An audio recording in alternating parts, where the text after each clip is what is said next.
So if you want to do something fun with your kid over summer, I definitely recommend you get these insect lore kits.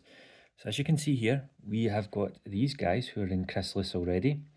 My son's been watching them every day when he comes back from nursery, and he absolutely loves it. Comes and sees what they're doing, how big they've grown, and what's happening. We also have these guys who are a bit smaller and they're currently eating to grow to get to that stage.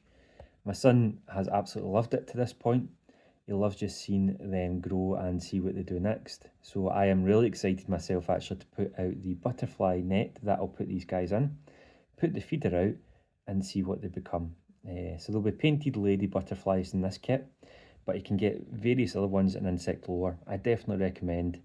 It's just such a good way for kids to connect with the environment, to see the value in what insects do and what life they do provide, and very educational. Can you imagine another way you can do this that's clean inside and fun for kids to do? I don't think there is.